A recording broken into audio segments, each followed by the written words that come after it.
చాలా మంది పైసల వాడకం తగ్గించిర్రు. బండ్ల మీద పల్లి బఠానీ అమ్మేటోళ్ళ కాడ నుంచి ఇక బడా బడా దందాలు చేసేటోళ్ళ దాకా అంతటా యూపీఐ పేమెంట్లే నడుస్తున్నాయి కదా. ఇక అట్లా డిజిటల్ ఇండియా అని మనకు దునియాలో ఎడలేని పేరు వచ్చింది. ట్రాన్స్పరెంట్ అని చేసిన ఆ ట్రాన్సాక్షన్సే ఇప్పుడు ట్రాప్లు అయినాయట. అది ఎట్లా అన్నది చూడురి మీరే.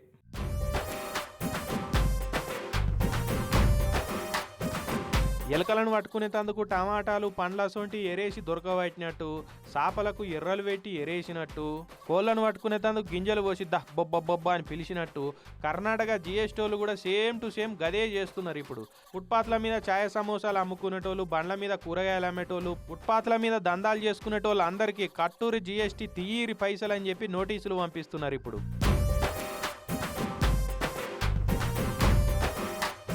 కిరాణా షాపులోళ్ళు చిల్లర దందాలు చేసుకునేటోళ్ళు ఉంటారు కదా.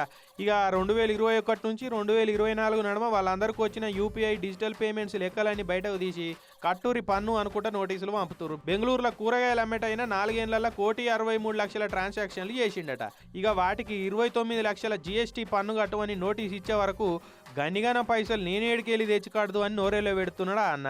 ఛాయలు అమ్మేటోళ్లకు, కిరాణా దుకాణం నడిపేటోళ్లకు, పాంటేలా పెట్టుకున్న వాళ్ళకి ఇట్లా అందరికీ జిఎస్టీ కట్టమని నోటీసులు పంపించే వరకు అమ్మా గింత మోసం ఉంటుందా?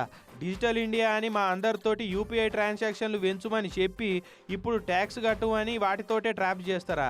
మేము కట్టమనుకుంటా కర్ణాటకలో చిన్నపాటి దందాలు చేసుకునేటోళ్ళంతా నిన్న బంద్ పాటించిర్రు. ఇక ఏడికాడ దుకాణాలలో నో ఆన్లైన్ పేమెంట్లు, ఓన్లీ క్యాష్ అనుకుంటా బోర్డులు పెడుతున్నారు. క్యూఆర్ కోడ్ స్టిక్కర్లన్నీ పర్ర నింపేస్తున్నారు. ఇట్లా దుక్నపోళ్ళు అట్లా పైసలే తీసుకుంటామనే వరకు చాలా మంది వెనకటి కాలం లెక్క మళ్ళీ నగదు లేకపోతే నడవదని ఏటీఎంలలో లైన్లు కడుతున్నారట. అయితే చాలా మటుకు గల్లీలలో కిరాణా షాపులు నడిపించేటోళ్ళు, ఫుట్పాత్ల మీద దందాలు చేసేటోళ్ళు, తోపుడు బండ్ల మీద దందాలు చేసేటోళ్ళు ఎవరు కూడా జిఎస్టీ రిజిస్ట్రేషన్లు చేయించుకోరు. ఇక అసొంటోళ్ళు అందరినీ కూడా డిజిటల్ పేమెంట్ల లెక్క చూసి పన్ను కట్టువనుడు ఏం పద్ధతిగా లేదని వ్యాపారస్తులు కర్ణాటక సర్కారు మీద గరం అవుతున్నారు. ఛాయ కాపీలు అమ్ముకునేటోళ్లను లక్షల పన్ను కట్టువంటున్నారు. ఇక జర్రైతే రోడ్డు మీద బిచ్చగాళ్ళను కూడా దొరకబట్టి జిఎస్టీ రిజిస్ట్రేషన్ లేకుండా బిచ్చం ఎత్తుకుంటే పన్ను కట్టువని నోటీసులు కూడా పంపుతారా అని జోకులు వేసుకుంటున్నారు. ఇక డిజిటల్ చెల్లింపును 40 లక్షలు దాటితే పన్ను కట్టమంటున్నారు. మరి అవే పైసలు నగదు తీసుకుంటే బ్లాక్ మనీ అంటున్నారు. మేము దందాలు చేసుకున్నాడా సర్కారుకు పన్నులు కట్టుడా అని ఫైర్ అవుతున్నారు.